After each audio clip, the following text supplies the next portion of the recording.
Kind of. Okay. Good morning. Thank you for coming to my talk, Stuck in the Loop, Part 2. It's going to be very similar to Stuck in the Loop Part 1, except I have a little more simplified way of approaching the subject that we got into. So everybody is here except for you. And so... Way to single me out. I didn't say your name on the recording.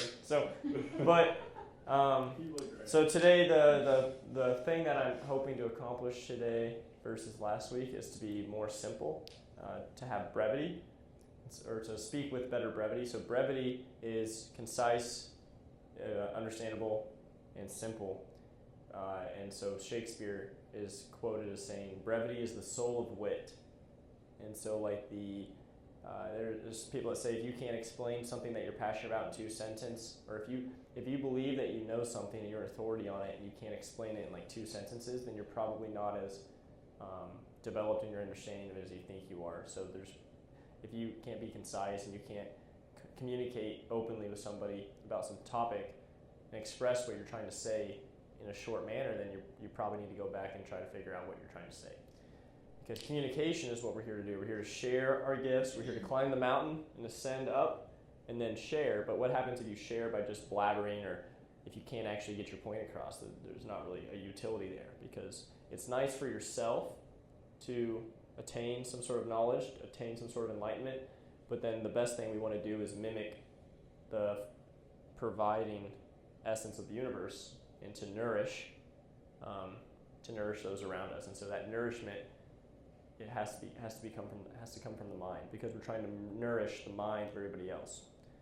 We can nourish each other as like our bodies and all that stuff, but that's lower tier. Nourishing the mind, nourishing the conscious, the cognitive, the recognition, the revealing, the reminder, the memory. That's what we're here to do. So with that being said, I'm going to try to be a little more concise about this, and we're going to work through a series of symbols today. I have some new symbols to show you. And we're going to get to the number thing, because I had a great little discussion with my roommate, and he pointed out another great pattern that we're going to see. And so before we get into these things, let me start off with this. So the title is Stuck in the Loop, and I forgot what my subtitle was, but what we're going to talk about initially is that sin is, in the truest regard, and I'm using biblical sin as the idea.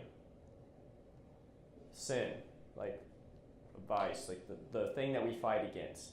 As cognitive people, we fight against sin. Sin is like our choosing to entertain the worst or the lower aspects of man. Okay, so sin. But sin is inherently separation. That is what we have to conquer. Like what we are here in this body, in this life, in this world, our ambition, our truest ambition that provides the most fulfillment is to get away from the idea and the ingrained predisposition of separation. At the deepest level, this is sin, separation of any sort, because the whole idea is that we are truly one. Like all is one thing. And it's not even a thing. The idea of one, the idea of unity, the idea of God, the idea of nature as a completely defined essence, we technically could never even replicate it. I could never describe it with a symbol. I couldn't describe it with language. We couldn't describe it from any perspective of a describer. You could not witness everything as a perceivable witness, because you're then detached. So the idea of like one eternal essence can never actually be depicted, either by symbols, signs, language, an idea. Okay, the idea is the closest you can get to it, but the idea as a witnessing idea from your perspective is still detached. And so that's the great battle of all being in this existence, is truth versus deceit. And so the truth is that there is one complete unity to the entire cosmos and beyond, and whatever realms of existence you imagine there are, or you believe there are, you can perceive. And so the great battle of everything we do, where we wage against the ego, and we try to balance the self and the ego, the emotional, physical being, the ego, the one that gets attached to circumstance, the one that gets attached to a moment. That's something that we want to conquer using our more flattering, our more mindful, our intuitive, contemplative nature. That's the self, the one that's a little more glimpsing of the total glory of the universe. That's the self. That's the mind. And so the great truth is that there is no such thing as true separation. Separation, when we break anything apart, when I see me and I see you guys, when I'm driving and I get mad at somebody else and I think that they're in my way, or any time I even say, oh, that bird is nice, or ow, I tripped on that rock. Any form of separation that I commit to and I cognize, or whatever word I would use, I am truly deceiving myself. And I'm allowing the separation of this physical world, I'm allowing myself to be overwhelmed and driven by this sin of separation. This separation also is the root of sept, which is the 7 planets. It's the serpent. Okay, we're going to get into this in a later series. Okay, but sin. So sin is separation. We are born into sin. That's the idea. And the great Savior is the Son, because the Son is eternally providing, non-judgmental, completely nourishing. It rises anew every day and always gives love and life. And we want to aspire towards this complete, nourishing energy. To be in the image of the Son is to be the brightest thing around and the most providing thing around. The sun has no cares about who or what it's providing warmth to. It is radiating the energy of life completely. And it is the brightest, most beautiful gem perceivable to this experience. Okay, so we aspire towards that as the essence of the most edified or most enlightened, the most ascended individual. And from that perspective, we get a glimpse of eternity and we escape from the woes of sin and separation. Because the sun, the idea, if you were in the perspective of the sun, is that it's not, the idea of the sun isn't, I'm really good and bright and I'm giving you light. The sun is just doing its duty as a piece of a greater whole. And so all the wisdom schools, all the practices of myth or religion or, wellness practices or holistic practices, the idea is to try to deflate your ego, to remove the reins from the ego, and trying to find some peace in the moment. And peace, true peace, is when you recognize that you are just piece of a greater whole. And that's holy. So holiness is being piece of the whole. Holiness is holiness. That's what it is. Like trying to find some completion. Okay? And so a great practice, like the truest practice, is like, well, how do we perceive that? How do I perceive the grand truth? The great truth of no deceiving separation.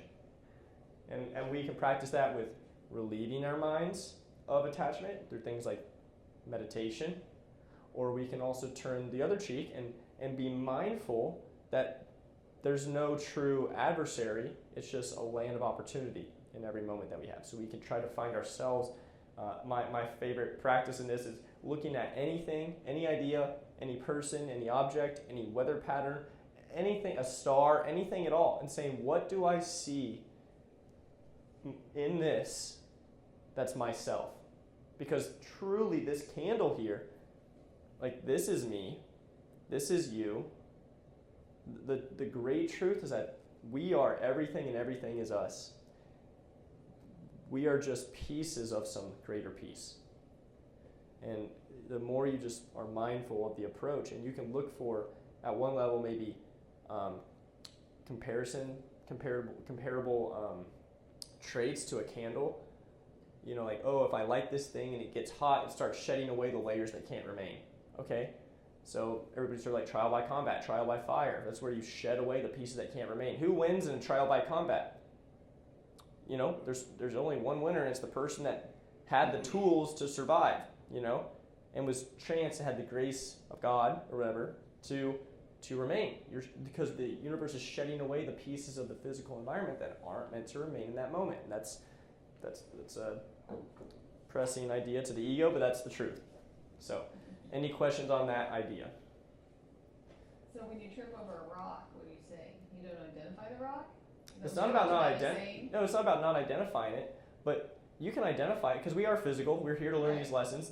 This great ascension here is difficult, but that's the greatest part. It's difficult. So when I step over a rock, what's the mindset of saying like, oh, you know, do you want to get mad at the rock? You know, do you want to be overly frustrated and take it personally? So that's where you separate, is when you get frustrated. Yeah.